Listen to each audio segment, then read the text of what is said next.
మనిషిలో ఉండే రహస్యం సాధన ధ్యాన సాధన మనం ఏ విధంగా పంచప్రాణాలను కాపాడుకోవాలా మనలో పంచప్రాణాల మీద దృష్టి ఎట్ట పెట్టాలా పంచప్రాణాలే పాండవులు మన ఆత్మే కృష్ణుడు ఈశ్వరుడు ఆయనే కృష్ణుడు ఆయనే అని ఆ యుగంలోకి వచ్చేటప్పటికి ఈ విధంగా మొదటి నుంచి మనం ఏం ఛేదించుకోపోవాలి అసలు ఏంటి ఇదంతా దుర్గుణాలన్నీ కౌరవులు మనలో ఆత్మే కృష్ణుడు అంటే ఈ వీళ్ళిద్దరు పాండవుల నుంచి పంచప్రాణాలు వీళ్ళ మధ్యన జరిగే ఘర్షణే ఆడ యుద్ధం కురుక్షేత్రం చిన్నప్పటి నుంచి ఈ భీముడు పంచపాండవుల్ని చంపాలనే దుర్యోధనుడు ఆలోచన అంటే ప్రాణాలని చంపాలంటే కుతికిలు కాన తింటే శ్వాస ఎప్పుడు ఆగిపోతుందో ఆడకుండా ఆ విధంగా ఈ కిందకి శ్వాస ఆడకుండా కుతికిలాన పిల్ల వయసులో తినేవాడు దుర్యోధనుడు అంటే దుర్యోధనుడు అంటే గుణాలు ఈర్ష్య ద్వేషాలు కుళ్ళు కుచితాలు ఉంటాయని అర్థం ధర్మరాజుకి లేవు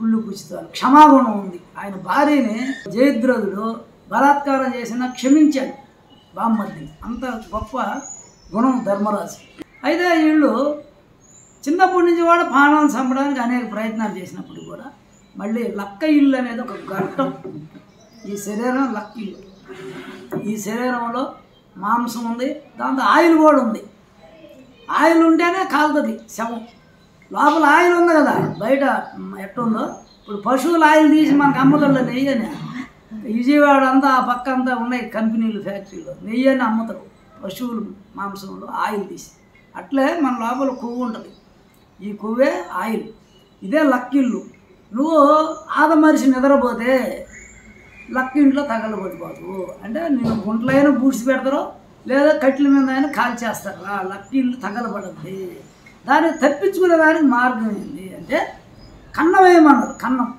ఆ లక్కింట్లో నుంచి కన్నం వేసి ఏరే ఒక సురక్షితమైనటువంటి ఒక అడవి దాకా బొక్కేయమని ఒక రోజు రోంత దువ్వాడు అంటే సుషుమనాడే కన్నం ఈ ప్రాణాయామం చేస్తాం కదా ఈ శ్వాసని మూలాధారానికి చేసినప్పుడు మూలాధారం నుంచి కన్నం వేసుకుంటూ పోయి ఒక్కొక్క చక్రం దాటించుకుంటా రోజు మూలాధారానికి ప్రాణాయామం చేస్తూ ఉంటే మొదటి ఆడద్దు గాలి మనం అప్పుడు నువ్వు ఇంకా నీకు మరణం లేదు అప్పుడు ఇది ఓపెన్ అయిందనుకో బతికుండగానే సేదరంధ్రాలు పడి చల్ల గాలి ఇటు ఇటు ఆడతాం అప్పుడు లైఫ్ పెరగద్దు ఆయుష్ పెరగద్దు మనకు ఆయుష్ దీర్ఘాయుష్ ఎంత ఎన్నేళ్ళైనా ఇటు ఆడించుకునేవాడు పరమహంస పరాలో హంస ఆడుతుంది పరమహంస అయితే లక్క ఇంట్లో నుంచి బొక్క వేసుకొని వాళ్ళు బయటపడినట్టు ప్రతి మనిషి కూడా ధ్యానం చేసి ఈ శ్వాసని ఆడించుకుంటా ఆ రంధ్రం ఈ మూలాధారాన్ని నుంచి ఆ కుండలిని శక్తిని పైకి శ్వాసతో 2 స్వరాల్లో లాగినప్పుడు సమస్వరం మూలాధారానికి ఎక్కుతుంది కుండలిని పైకి రంధ్రం వేయాలి సుషుమ్నాడే హోలు లక్క ఇంట్లో నుంచి అడవిలోకి వేసేసారు తప్పించుకున్నారు అయితే ఇక్కడ మాంసాహారం కోరిక ఉంటుంది కదా అదంతా కూడా హిలంబాసురుడు ఉన్నాడు వాడికి ఉండే శక్తే చెయ్యిల వాళ్ళిద్దరూ ఒకటే హిలంబాసురుడిని చంపేశాడు భీముడు అప్పుడు ఆ శక్తి వచ్చింది ఈయనకి భీముడికి అంటే హిలంబిని పెళ్లి చేసుకున్నాడు అంటే మనలో ఆ శక్తి వస్తుంది మాంసం మానేస్తే మనకి దైవశక్తి అసలైంది మాంసం తింటే వచ్చే శక్తి అది తొందరగా దెబ్బతినిపోద్ది శరీరం అందువల్ల మాంసాహారాన్ని అంటే ఇలంబాసుని చేయిస్తే ఏ శక్తి వస్తుంది కూరగాయలు కందిపప్పు తింటే బ్రాహ్మణులకు ఎంత బలం ఉంది ఎంత శక్తి ఉంది వాళ్ళకి ఎంత మంత్రాలు చదువుతారు అదే మామూలు వాళ్ళు చదవలేరు దేనికి వాళ్ళు కందిపప్పు ఆకుకూరలే వాళ్ళు కూరగాయలు తింటారు నెయ్యి తింటారు శక్తి అందువల్ల మనం ఫస్ట్ ఇలంబాసుడిని చంపాలి మాంసాహారాన్ని తీసేయాలి అప్పుడు శక్తి వస్తే అంటే ఆ శక్తే ఘటోద్యోజుడు ప్రతి ఒక్కళ్ళ ఘటోద్యోజుడు ఉండదు ప్రతి ఒక్కడు మనసుకి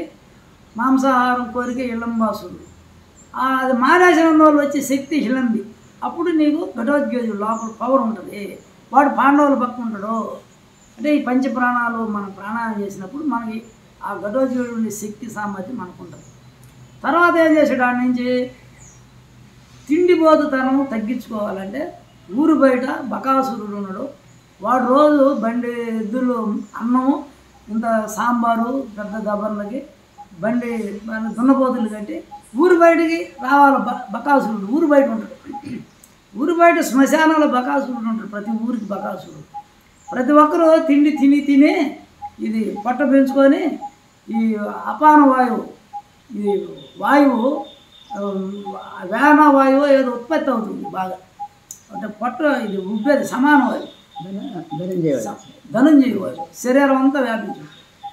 అది ప్రతి ఒక్కరి శరీరము వాడి 80 ఏళ్ళు బతికాడు, 100 ఏళ్ళు బతికాడు.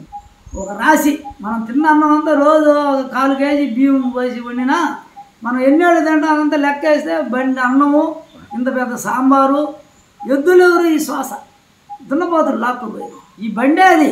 ఈ బండిలో వేసాం అంత అన్నం వేసాం, సాంబార్ వేసాం, ఇదంతా ఈ ఎద్దులే లాక్కోపోయేది. దీన్ని ఎక్కడికి లాక్కోపోతాయి? తిండిపోతుండే ఊరు బయట ఊరికాడికి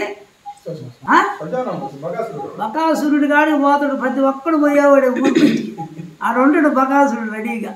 అది ఒప్పందం, ఏకచక్రాపురంలో ఒప్పందం అది పంచపాండవులు. అప్పుడు భీముడు ఆల్రెడీ జయించేశాడు కదా, మాంసాహారాన్ని శక్తిని సంపాదించుకున్నాడు కదా. అప్పుడు ఆయన ఆ దున్నపోతుల బండిని బయటికి తీసుకొని పోయి ఆ బకాసురుని చంపేశాడంట. అంటే కృష్ణుడు చెప్పాడు నిద్రపోవకరా లేయిరా అని. నిద్రపోవడం అంటే తిని నిద్రపోయేవాడు నిద్రపోయినట్టే, వాడు ఏం మెలుకుంటే వేస్ట్ కదా, లౌకికంలో బతికేవాడు. అంటే నువ్వు జాగ్రత్త పడరా అని కృష్ణుడు చెప్తే అప్పుడు ఈ ప్రాణాయామం చేసినప్పుడు ఈ పొట్టలో ఉన్న కొవ్వు అంతా కరిగిపోతుంది. అప్పుడు వాడు బకాసురుడిని జయించినాడు. చిండిపోతనాన్ని తగ్గించుకోవడం బకాసురుడిని జయించినాడు. ధ్యానం చేస్తే ఏడపోయింది, దానికి ఆకలి తగ్గిపోతుంది. ఎక్కువ తినడు ధ్యానం చేసేవాడు. కిందకు ఈ శ్వాస కిందకు దిగినప్పుడు ఆకలి అయ్యేది. ఇప్పుడు మనం ఆకలి అయ్యేతోటి చేసుకుంటున్నాం, ప్రాణాయామం చేసి పంచ ప్రాణాలని కాపాడుకుంటున్నాం. యోగి అంతే కాపాడుకుంటాం. రాళ్ళు తిన్నా అరిగిపోతాయి యోగికి. తనాన్ని జయించామో అప్పుడు కీచుకుడు కాడికి పోయారు. సంవత్సరం రోజులు అజ్ఞాతవాసానికి. అక్కడ ఎవడు ఉన్నాడు? కీచుకుడు శ్రీ వ్యామోహం ఉంది మన లోపల, దాన్ని జయించాలి. శ్రీ వ్యామోహమే కీచుకుడు. అక్కడ ద్రౌపదిని మోహిస్తుడు. ద్రౌపది అంటే అందరు స్త్రీలు కూడా ద్రౌపది తత్వమే. అందరిలో ద్రౌపది ఉంది, సీత ఉంది, పార్వతి ఉంది, భూదేవి కూడా ఉంది. వీళ్ళంతా మూలాధారంలో ఉండేది ఇదే శ్రీతత్వం అంతా. అక్కడ కీచుకుడిని చంపగలిగాడు. ఎప్పుడు? బకాసురుడిని చంపితే కీచుకుడిని చంపగలిగాడు. తిండిపోతానం తగ్గించినప్పుడే శ్రీ వ్యామోహం పోతుంది, శరీరం స్వాధీనం వస్తుంది. తర్వాత ఏం జరిగిందంటే ఉత్తర గోగ్రహణం. ఉత్తర గోగ్రహణం అంటే ఏంది? దక్షిణాన్ని నుంచి ఉత్తరానికి మళ్ళీ అలా. ఉత్తర గోగ్రహణం అంటే ఇంద్రియాలని, ఈ కర్మేంద్రియాలు, గోవు అంటే ఇంద్రియాలు, గోవింద అంటే నా ఇంద్రియాలు నీకు సమర్పిస్తున్నా. అందరూ తిరుపతి పోయి గోవింద గోవింద అంటే ఏంటి అర్థం? నా కర్మేంద్రియాలు జ్ఞానేంద్రియాలు నీకు సమర్పిస్తున్నా. నేను ధ్యానం చేస్తా, చేతిలో ఏళ్ళు కొట్టుకుంటా, కాలు మీద కాలు పెడతా, నేను కూర్చొని ధ్యానం చేస్తా. గోవిందా గోవింద. నువ్వు ఎప్పుడు శ్వాసను పట్టుకున్నప్పుడే ఇంద్రియాలు ఆయన సమర్పించగలవు. కానీ నువ్వు శ్వాసను పట్టుకోకపోతే నారాయణుడు అంటే ఎవరు? లక్ష్మీనారాయణుడు అంటే శ్వాసే, ప్రాణశక్తే. అక్కడ ఉండే విగ్రహం అనేది అక్కడ తపస్సు చేశాడు కాబట్టి మనం గుర్తుకు పెట్టారు అందరికి. బ్రహ్మంగారిది కూడా గుర్తే, శివలింగం గుర్తే, విష్ణు విగ్రహం గుర్తే. ఇవన్నీ దేవతా తత్వాన్ని అటు చూసుకుంటున్నావు. ఏం తెలియని వాడికి అదంతా. నువ్వేం చేయాలనేది దేవడం చెబుతుంది. అలా సంసారం నీళ్ళు రోజు నువ్వు చేసే ఆ యొక్క శృంగారపరమైనది ఉంది, నువ్వు చేసే పూజలు 2 ఉన్నాయి. గాలిగోపురం అదే సంసారం. గాలిగోపురం పెద్దది. ఈ 7 చక్రాలకి 7 రంధ్రాలు ఉండి పైన 7 శిఖరాలు పెడతాం. అది దాటాల. శృంగారపరమైన సంసారాన్ని దాటి నువ్వు తిండిపోతానాన్ని దాటి అక్కడ బలిపీఠం, ఆడనే బలి అయిపోతున్నాడు. ఆడ బకాసురుడికి పాలైనట్టు ఇక్కడ బలిపీఠం. దాన్ని దాటాలి తిండిపోతానాన్ని. మళ్ళీ ఎన్నుపోతే సకంగా వీటి కూర్చోవాలి. అదే గంటలు నాదాలు వినపడతాయి, దశవిధ నాదాలు. అది దాటాల.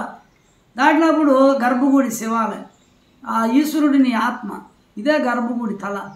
ఇక్కడ ముఖద్వారం ఇది. నీ మనసు ఎడబెట్టి ధ్యానం చేస్తే నువ్వు నందీశ్వరుడు అయిపోతావు. నువ్వు బయటకు చూసావా, నువ్వు పక్కకి నందీశ్వరుడు పక్క చూసి ఎద్దు అయిపోతాడు, ముళ్ళగర్త పొడుస్తాడు. ప్రతి పురుషుడు ఎద్దుతో సమానం అని. పశుతుల్యుడు. పశువు అంటే శ్రీ వ్యామోహం ఉన్నవాడల్లా కూడా పశుతుల్యుడు. వాడు ధ్యానం చేసేవాడు నందీశ్వరుడు అవుతాడు. ఆ పశుతత్వం బయట చూస్తే స్త్రీలను చూసేవాడు పశువు, అదే ఈశ్వరుని చూస్తే లోపల నందీశ్వరుడు అయిపోయాడు. ఆయనే బసవయ్య. అందుకని స్త్రీ కూడా బాహ్యంగా పురుషుల సై చూస్తే ఆమె సింహం అయిపోతుంది, రక్త మాంసాలు పీల్చి పిప్పి చేస్తుంది. అదే అమ్మవారి సాయి చూసిందనుకో, అంటే అంతర్ముఖం అయిందనుకో, ఆమె దేవత లక్ష్మీదేవి, సరస్వతీదేవి, దుర్గాదేవి, రాజరాజేశ్వరీదేవి, లలితాదేవి అయిపోతుంది. ఎప్పుడు సింహం అంటే తనలో ఉండే మృగతత్వం మనసు, ప్రతి స్త్రీలో ఉండే మనసు మృగం. ఆమె ధ్యానం చేస్తే ఏమవుతుంది, ఆమె సింహం దేవత అయిపోతుంది, పూజింపబడుతుంది. దాన్ని పూజ చేస్తున్నాం, ఆ మనసుని పూజిస్తున్నాం. అందుకని స్త్రీ పురుషుల్లో ఉండే తత్వాన్ని గుడిగా పెట్టి అక్కడ శ్వాస లేదు, మనసు లేదు, అక్కడ ఆత్మ పరమాత్మ ఆ పరమాణువుల రూపంలో శివలింగంలో ఉన్నాడు ఈశ్వరుడని. నువ్వు దాన్ని చూసినప్పుడు నువ్వే ఈశ్వరుడు అయిపోయాడు. ఆయన అమ్మని అయిపోయింది ప్రతి స్త్రీ ధ్యానం చేస్తే. అందుకని ఇట్లా ఉంది కాబట్టి ఇంకా ఉత్తర గృహగ్రహణం అంటే ఉత్తరం అంటే ఇది, దక్షిణం అంటే ఇది. ఈ ఇంద్రియాలు కింద సుఖాలు అనుభవించేదే దక్షిణ గృహగ్రహణం. పైకి ధ్యానం చేసి ఇంద్రియాలన్నీ పైకి మళ్ళీ ఇచ్చామనుకో, జ్ఞానేంద్రియాలతో ఉన్నాం అనుకో ధ్యానం చేస్తూ, ఇది ఉత్తర గృహగ్రహణం. ఆవులంటే ఇంద్రియాలే, మన కోరికలు వ్యామోహాలు ఇవన్నీ ఇంద్రియాలు. అందుకని కృష్ణుడు చక్రాల మీద ప్రాణాయం చేశాడు కాబట్టి 7 చక్రాలు ఉంటాయి, 6 చక్రాలు కాబట్టి షట్చక్రాలు, 6 రంధ్రాలు ఉండి పిల్లను గురువుని పట్టుకొని వస్తే నీ ఎన్నుపోసలో నువ్వు కానీ శ్వాసగా చేస్తే ఈ ఆవులు గోపికలు గోవులు ఎవరు జ్ఞానేంద్రియాలు, కళ్ళు ముక్కు చెవులు గోపికలు, వీళ్ళు పరమాత్మని చేస్తారు. ఈ గోవులు అనేవి కర్మేంద్రియాలు. ఈ 2 స్వాధీనంలోకి వచ్చినాయి. ఆయన ఎప్పుడు పిల్లని గోవు పట్టుకున్నాడో అవి మారుంచి అన్నీ నిలబడినాయి ఆవులు, గోపికలంతా వచ్చి ఆయన స్వాధీనం అయ్యారు. అంటే నీ కర్మేంద్రియాలే ఆవులు, నీ జ్ఞానేంద్రియాలే గోపికలు. వీళ్ళిద్దరూ స్వాధీనం అవుతారు. ఎవరు ఫ్లూట్ వాయిస్తున్నారు వాళ్ళకి, ఎవరు ఫ్లూటు ఎన్నుపోసే ఫ్లూటు, 6 చక్రాలే రంధ్రాలు. ఈ చక్రాలే షట్చక్రాల మీద ఎవడు ప్రాణాయామం చేస్తాడో వాడు కృష్ణుడితో సమానం. అందుకని ఉత్తర గృహగ్రహణం దాన్ని ఆయన వచ్చేసి నపుంసకుడిగా ఉన్నటువంటి ఎవరు అర్జునుడు, బృహన్నల రూపంలో ఉండే అర్జునుడు సంవత్సరం రోజులు ఈ సాధన చేయకుండా అక్కడ ఉన్నారు వాళ్ళు. అంటే అన్నీ ఎగబెట్టేశారు వాళ్ళ ఆయుధాలన్నీ. ఆయన గాంధీవం అంటే ఎన్నుపోసే గాంధీవం, దాన్ని ఎగబెట్టి నపుంసకుడు అయ్యాడు. అందరూ నపుంసకులే, ఎన్నుపోస సకంగా పెట్టి ప్రాణాయం చేయకపోతే నపుంసకుడే. శ్రీరామంలో ఉండేవాడు నపుంసకుడే. జయించినాడు ఎవరు, త్రిపురాలు జయించినాడు త్రిపురాంతకుడు, ఈశ్వరుడు అయ్యావు. త్రిపురాంతకుడు నువ్వు పరమేశ్వరుడు అవ్వాలి ధ్యానం చేసి. నువ్వు కింద ఇంద్రియాలు ఈ చక్రాలలో కోరికలు ఆమోహాలతో ఉన్నవాడు నపుంసకుడు కింద లెక్క. అంటే నపుంసకుడు అయిపోయాడు.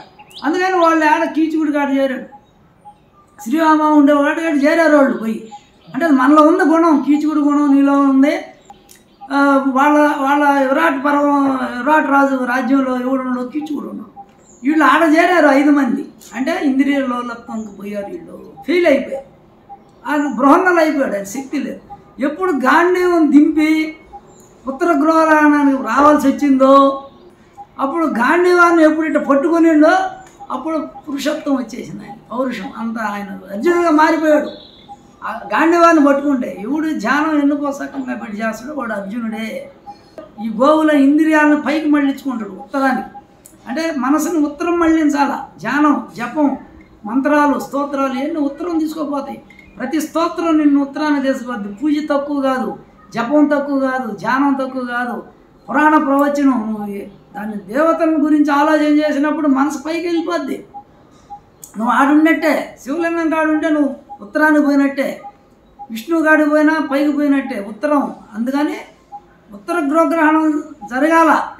నువ్వు మళ్ళీ ఆయన అర్జునుడు ఎట్ట పట్టుకున్నాడు ధనసు, నువ్వు కూడా కూర్చో.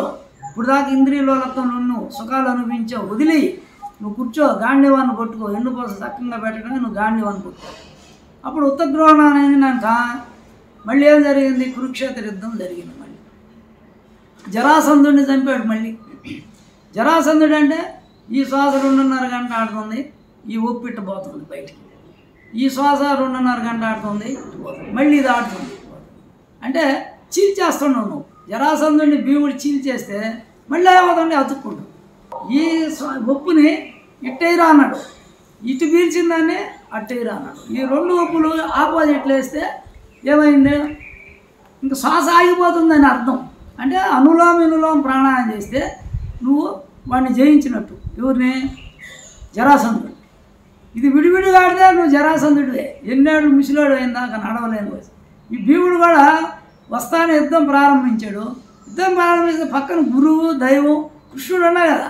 ప్రారంభించేటప్పుడు ఆయన సాయి చూసి, మహానుభావ నువ్వు నన్ను తీసుకొచ్చావు, నాకేంది మార్గం ఎట్లా అని చూడొచ్చు కదా. కృష్ణుడు సాయి చూడలా, నాలో బలం ఉంది, నా కండలు ఉన్నాయి, నేను వీడిని చంపేస్తాను అని తొడలు తడతానే ఉన్నాడు. తట్టేది ఇట్టనేది చీల్చేసేది. మళ్ళీ ఎప్పుడు దాకా సాయంత్రం దాకా చేసి చెమటలు పోసినాయి, నీరసం అయ్యాడు, ఇంకా జయించలేకపోయాడు. అప్పుడు చూశాడు కృష్ణుడు సాయి. అదేదో ఉదయాన్నే చేసి ఉంటే ఉదయం 9 గంటలకు యుద్ధం ప్రారంభమైనప్పుడే ఫస్ట్ అవర్లోనే ఆయన సాయి చూసింటే సాయంత్రం దాకా నీరసం వచ్చే. ఎందుకు తెచ్చుకోవాలి నీరసం అంటే నువ్వేం చేస్తున్నావు, ముసలోడు అయినాక ఈ విడివిడిగా ఆడి బాహ్య కర్మలు సంసారంలో దూరి నువ్వు అన్నీ చేసి ఏదో కరెంట్ షాక్ కొట్టిన పోతుంటా బ్రహ్మానందం చూపిస్తున్నాడు, ఇట్లా వనకుతుందా ఆ స్థితికి వస్తున్నాడు ప్రతి పురుషుడు. లాస్ట్ అదే కదా, లాస్ట్కి ఇట్ట అయిపోతాడు. ఎందుకు అవుతాడు? ఋషులు 300 ఏళ్ళు బతికాడు, 200 ఏళ్ళు బతికాడు, 150 ఏళ్ళు. కృతయుగంలో 1000 సంవత్సరాలు బతికాడు. త్రేతాయుగంలో ఇంకా తగ్గింది, ద్వాపరయుగంలో ఇంకా తగ్గిపోయింది ఆయుష్, కలియుగంలో ఇంకా పడిపోయింది. అందుకని మనం ప్రాణాయామం చేసుకుంటూ మనం ధ్యానం చేసుకుంటామంటే మనం యుద్ధానికి వచ్చేస్తాం.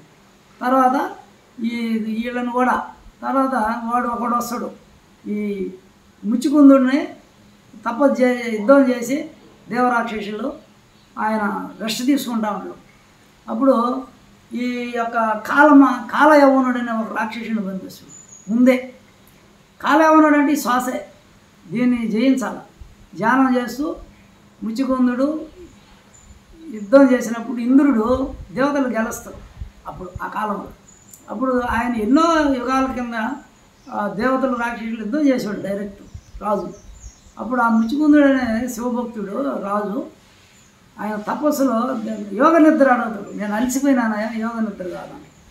అప్పుడు సరే ఇక్కడ ధ్యానం చేసుకుంటూ పడుకోయా అని చెప్తాడు. ధ్యానంలో ఉంటాడు ఆయన. అప్పుడు ఈ యొక్క జరాసంధుడు కృష్ణుని చంపడానికి అనేక సార్లు ప్రయత్నం చేసి, అంటే ఆత్మతత్వాన్ని నాశనం చేయాలనే కోరికే వాడికి. ఇప్పుడు ఈ విడివిడిగా శ్వాసలాడినంచేపు ఆత్మతత్వం రాదు, నువ్వు కృష్ణుని చంపేసినట్టే లెక్క. అందువల్ల ఈ కాలయవనుడు అంటే కాలమే ఈ శ్వాస, భైరవుడు ఈ శ్వాసే భైరవుడు. కుక్క 4 ఆడిస్తాడు, 2 శ్వాసలు అని. అంటే 2 శ్వాసలు ఎప్పుడు కళ్ళు మూసుకొని అది ఆనందంగా కొడతా ఉంటుంది 2 ముక్కులు. అదేమైంది? బ్రహ్మజ్ఞానం అయింది, కాలజ్ఞానం అయింది. కోడి 2 ఆడిచ్చి, పాము 2 ఆడిచ్చింది కాబట్టి ఇక్కడ మణి వచ్చింది. నీకు ఆజ్ఞాచక్రంలో మణి వస్తుంది, నీకు జ్యోతి వస్తుంది. నాకు వచ్చింది కదా నవంబర్లో. అందువల్ల ఏదైతే బయట యోగి 2 చేస్తాడు. అందువల్ల మనం ఇట్లా ఈ కాలయవనుడు యుద్ధానికి వస్తే వాడు ఆయుధాలతో సావుడంట. కాలం ఎట్ట చచ్చిపోద్ది ఆయుధాలతో. అందుకని కాలాన్ని జయించాలంటే ధ్యానం చేయాలా.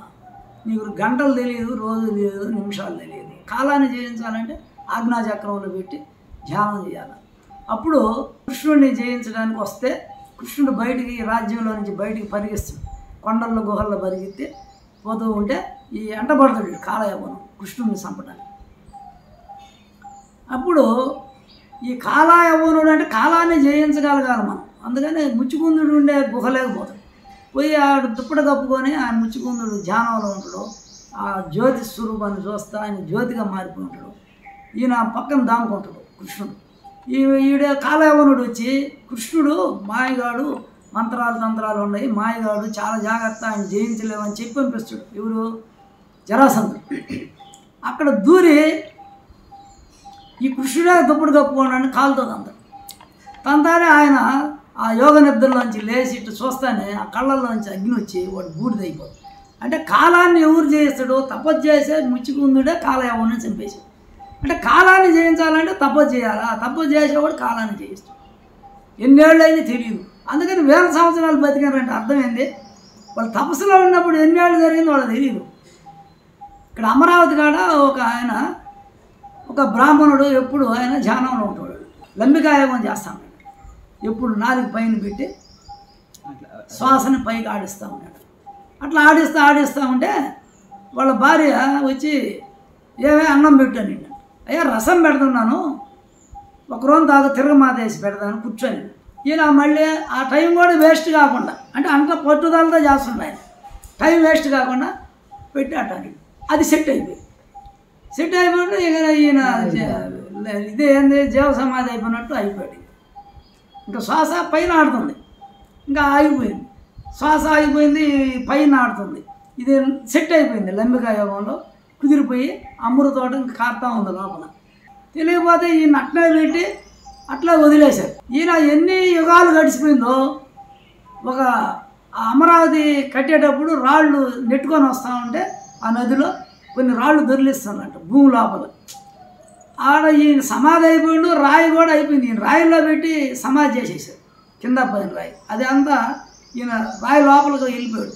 నదిలో దొరిలిస్తుంటే రాళ్ళు తెచ్చి పగలగొట్టాడు. పగలగొడితే ఈయన లోపల ఉన్నాడు, సమాధిలో ఉన్నాడు. ఈయన అంటే ఆ రాయిలోనే ఉన్నాడు. ఈయన ఎన్ని ఏళ్ళు వేల సంవత్సరాలు గడిచిపోయిందో తట్టి లేపి అక్కడ ఉన్నోళ్ళు ఉంటారు కదా, అప్పుడు అంతా శిల్పులు జ్ఞానులు కదా, అంతా వాళ్ళు విద్య బాగా తెలిసిన వాళ్ళు కదా. అప్పుడు ఆయనకి లోపల ఉన్నాడంట అట్టే కట్టి అయిపోయి. ఇక్కడ ఆముదం పెట్టారంట, తాటతల్ల శ్వాస. కోడిగుడ్లో ఎంత ఉంటుంది గ్యాప్ అంతే ఉంటుంది, ఎయిర్ ఉంటుందా కోడిగుడ్ల. పిల్ల ఎంత ఉంటుంది, పిల్ల తయారైపోద్ది. ఆ ఒక్కరో అంత శ్వాసే కదా దానికి అందేదా. సీల్ అయితే ఎట్ట బతకద్ది అది. అట్లా ఈయన రాయిలో ఉన్నప్పుడు కూడా కప్ప రాయిలో ఎట్ట బతకద్ది, దాంట్లో ఒక్కరో అంత ఉంటుంది ఎయిర్, అదే లాక్కుంటుంటుంది. ఎన్నో వందల సంవత్సరాలు కప్ప రాయిలో ఉన్నా కూడా అంతే కదా. మీకు కాళిదాసుదే జక్కన్న, మహాశిల్పి జక్కన్న, వాళ్ళ కొడుకుని ఎదుక్కుండా పోతాడు ఆయన. వాళ్ళ కొడుకు ఒక అమ్మని విగ్రహం చెక్కతాడు, చెక్కతాడు, ప్రతిష్ఠ చేయబోతాడు. లక్షలు ఖర్చు పెట్టారు, వేలు. అప్పుడు రాజులు అది. అప్పుడు కొడుకు ఎదుక్కుంటూ వస్తాడు తండ్రిని. వచ్చి ఆడ ప్రతిష్ఠ చేస్తాడంటే ఆ విగ్రహానికి ఆడికి వచ్చి చూసి ఆయన తడతాడు, తట్టి విగ్రహాన్ని అట్ట తడతాడు, చెక్ చేస్తాడు. ఎందుకంటే కప్పు ఉంటే దోషం, అది ఎప్పటికైనా అది పగిలిపోద్ది విగ్రహం. అందుకని మనం ఏం చేస్తాం, విగ్రహం చేస్తే ముందు నీళ్ళలో పెట్టాలి కొద్ది రోజులు. అది ఏమైనా ఇచ్చిపోయిందా బుడిపోయిందా ఇంకొక విగ్రహం చేసుకోండి. ధాన్యాది వాసన, లోపల పురుగులు కప్పలు ఉంటే ఆ వాసనకి బొక్కలు వేసుకొని బయటకు వస్తాయి, ఆ విగ్రహం పనికిరా తీసేస్తాయి. పుష్పాది వాసం, సువాసన పూలు ఉంటే లోపల పురుగులు ఏడన్నా ఉంటే ఆ విగ్రహాలు బయటకు వస్తాయి. జలాది వాసం, ధాన్యాది వాసం, పుష్పాది వాసం చేసి తర్వాత ప్రతిష్ఠ టెస్ట్ చేయాలి. అట్లా ఇతను వచ్చి తడతాడు, అయ్యా ఈ అమ్మని గర్భంలో కప్ప ఉందంట. ఇతనేమంటాడు, తండ్రి అట్టగాని ఉంటే నేను చెయ్యి నరుక్కుంటాను. అప్పుడు అతను టెస్ట్ చేస్తే పగలగొడతాడు, నీకు ఉరి శిక్ష అని చెప్తాడు రాజు. ఎందుకంటే అదే లగ్నం పెట్టారు, మళ్ళీ ఆ లగ్నం రాబడలే, మళ్ళీ 5 ఏళ్ళకి వస్తుందో 10 ఏళ్ళకి వస్తుందో ఆగిపోద్ది కదా, ప్రతిష్ఠ ఆగిపోద్ది. ఆ విగ్రహం ప్రతిష్ఠ చేస్తే అది దోషం ఉంది కదా, లోపల కప్పు ఉంది కదా, దేవత లోపల కప్పు ఉండకూడదు కదా. అప్పుడు అది దోషమే, రాజ్యానికి దోషం, రాజుకు దోషం. అప్పుడు ఏం చేస్తారు, తడతారు, తట్టి అది కొడతాడు. అతను పగలు కొడితే కప్ప బయటకు వస్తుంది, నీళ్ళు కప్పు బయటకు వస్తుంది. అప్పుడు నేను చెయ్యి నరుక్కుంటాడు వెంటనే. అప్పుడు మళ్ళీ చెయ్యి వచ్చేస్తుంది, దేవతలు ఇచ్చారు కదా ఆయన. మళ్ళీ అట్లా తండ్రిని మించిన కొడుకని, ఎవరినైనా నువ్వు ఏ ఊరు ఏందంటే ఇట్లా జక్కన్న మా తండ్రి, ఈయన గర్భంలో ఉండగానే వెళ్ళిపోతాడు తండ్రి బయటకు. అంటే రాజ్యాలు పట్టుకోపోతాడు ఆ శిల్పి, అక్కడక్కడ రాజ్యాలలో శిల్పాలు చెక్కతా అట్లా వెళ్ళిపోతాడు. ఈయన గర్భంలో ఉన్నప్పుడు ఈయన తండ్రిని ఎదుక్కుంటూ పోతాడు, ఏ ఊరి మీద ఎన్ని వివరాలు అడిగి పాలని, నా కొడుకే నువ్వు అంట. అట్లా ఇవన్నీ ఉన్నాయి మనకి. మనం ఏం చేయాలా, మనం ఆయన్ని జయించాలా. ఎవరిని, కోరిక ఉంది ఈ శరీరం నేననే భ్రాంతే భీష్ముడిని జయించారు. తర్వాత ఎవరిని జయించారు, ద్రోణాచార్యుడు ఉన్నాడు. ద్రోణాచార్యుడు గురువు ఏం చెప్పాడు ఆ రోజు, ధర్మరాజుని బంధించిస్తాను. ధర్మాన్ని బంధించే ఆలోచన ఒక తల. మన లోపల ధర్మాన్ని బంధించడం, అబద్ధాలు చెప్పడం, మోసాలు చేయడం, అబద్ధం చెప్పినా ధర్మం పక్క లేకుండా అధర్మం పక్క మాట్లాడినా కూడా తప్పు. ఆ తల తీసేయాలన్నాడు కృష్ణుడు. అందుకని ఏం చేశాడు, ద్రోణాచార్య తల తీసేశాడు. ఆయన సాయంత్రానికి బంధించి దుర్యోధనుడికి ఇస్తే పంపొచ్చు, లేదా మళ్ళీ జోదం ఆడి బయటకు పంపించచ్చు. అప్పుడు రాజ్యం కౌరవుల చేతిలో ఉంటుంది. తర్వాత కర్ణుడు ఎవరు, చెవు, కోరికలు. ఇది లౌకికంగా రోజు రాజకీయాలు వినడం, టీ బొంకులు కాడ కూర్చోవడం, సెంటర్స్కి పోవడం, ఆడాడ వ్యవహారాలు చేస్తుంటాం. వీళ్ళు ఎప్పుడు రాజకీయ నాయకులు, సినిమా యాక్టర్ల గురించి, క్రికెట్ని గురించి లౌకికాన్ని గురించి మాట్లాడే వాళ్ళందరూ ఈ చెవుని దుర్యోధనుడికి ఇచ్చారు. అంటే వాళ్ళు దుర్యోధనుడు పక్క ఉన్నట్టు లెక్క. ఎవరు భగవంతుడు భగవద్గీత రామాయణం భారతం ఈ శ్లోకాలు హరికథలు బుర్రకథలు జపం జ్ఞానం గురువు కాడ సత్సంగాలు పోతారో వాళ్ళంతా కృష్ణుడు పక్క ఉన్నట్టు. కర్ణుడు చెడు పక్క ఉన్నాడు, దుర్యోధనుడు పక్క. అంటే ఇప్పుడు ఉంటారు చిన్న చిన్న నాయకులు, బుడ్డ నాయకులు, పెద్ద నాయకులు అంతా. వీళ్ళు ఎప్పుడు ఏంటంటే వాళ్ళు కలుసుకున్న కాడ రాత్రి మేకపోతు కోసాం, ఈ పొట్టేళ్ళు కోసాం, ఇది తాగాం తిన్నాం, ఇవి చెప్పుకుంటారు వాళ్ళు కలిసిన కాడంతా. అదే ఒక గురువు కాడ చేరినప్పుడు ఆత్మజ్ఞానం, చక్రాలు, శ్వాస, ప్రాణాయామం, ధ్యానం, దేవతల గురించి అట్లా ఈయన ఆ పక్క ఉన్నాడు కాబట్టి కర్ణుడిని చంపించాడు. అందుకని కర్ణుడిని చంపించాడు కృష్ణుడు. తర్వాత ఎవరు? దుశ్శాసనుడు. ఈ శ్వాసని సంసారానికే వాడుకునేవాడు, కోరికలు వ్యామోహాలు ఇంద్రియ సుఖాలకి ఈ శ్వాస వాడుకుంటే వాడు దుశ్శాసనం. ధ్యానంలో కూర్చుంటే దుశ్శాసనుడు శ్వాస ఆగిపోద్ది, కిందకి దిగేది, పైన ఆడద్దు. అప్పుడు నువ్వు దుశ్శాసనుడు చంపినట్టు. ఈ శరీరం భ్రాంతి వదులుకోవడమే ఆయన్ని. అబద్ధం చెప్పకుండా ధర్మంగా జీవితం గడవటమే ఆ రోజు ద్రోణాచార్యుని చంపినట్టు. దుశ్శాసనుడు అయిపోయాడు. కర్ణుడు ఈ లౌకిక విషయాలే వినకూడదు మనం. ఎక్కడ టీవీలు చూడటం, సీరియల్ చూడటం, సినిమాలు చూడటం, రాజకీయాలు ఈ వదిలేయటమే కర్ణుడిని చంపడం.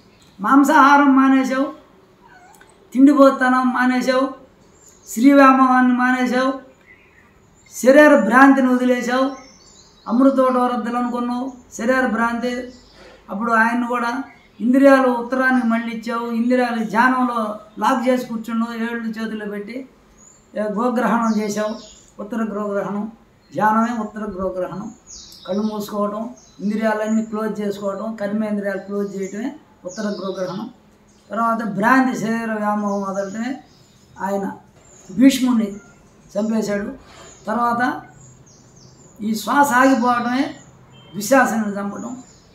తర్వాత ధర్మాన్నే మాట్లాడటం, అధర్మాన్ని వదిలిపెట్టడమే ద్రోణాచార్యుని. ఆ రోజు ధర్మాన్ని బంధిస్తాడు కాదు. తర్వాత బామ్మర్ది మీద భ్రాంతి ఉంటుంది, బామ్మర్ది భార్య మీద భ్రాంతి, అదే జయద్రథుడు. వాళ్ళు గుండె జయించి పాండవులు బామ్మర్ది భార్యని బలాత్కారం చేశాడు కాబట్టి మనసు పడింది కాబట్టి అది కూడా జయించాలి. బామ్మర్ది భార్య మీద ఉండే భ్రాంతిని చేయటమే వాడు తపస్సు చేసి సైంధవుడు అయ్యాడు. ఆ సైంధవుడు తలని ఎత్తేసాడు, తలని లేపేశాడు. ఎవరు?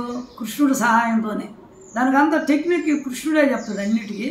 లాక్ తాళం కీ ఎవరి కాడ ఉంది, దేన్ని చేయాలన్నా కూడా కృష్ణుడు రహస్యం చెప్తేనే భగవంతుడు చెప్తాడు. ధ్యానం చేసేవాళ్ళకి అది సాధ్యం అవుతుంది. ధ్యానం చేసేవాళ్ళకి ప్రతి విషయానికి మర్మం చెప్తాడు. అందుకని జయద్రథుడిని కూడా చంపడం అంటే బామ్మర్ది భార్య మీద వ్యామోహం పోవటం. ఆ తల తీసేయాలి సాయంత్రానికి, పొద్దుగితే బలం పెరగద్దు వాడికి. అందుకని పొద్దు కొండలో పడేటప్పుడు లేపేరా అన్నాడు అర్జునుడిని. అర్జునుడు అంటే మనసు, నీ ఆత్మ ఎవరు? కృష్ణుడు. వీడు చెప్పాడు, రే రాత్రి మళ్ళీ సాయంత్రం పొద్దు కొండలో పడినవాడు బలం పెరుగుతున్నాడు. వాడు ఏడున్నాడు?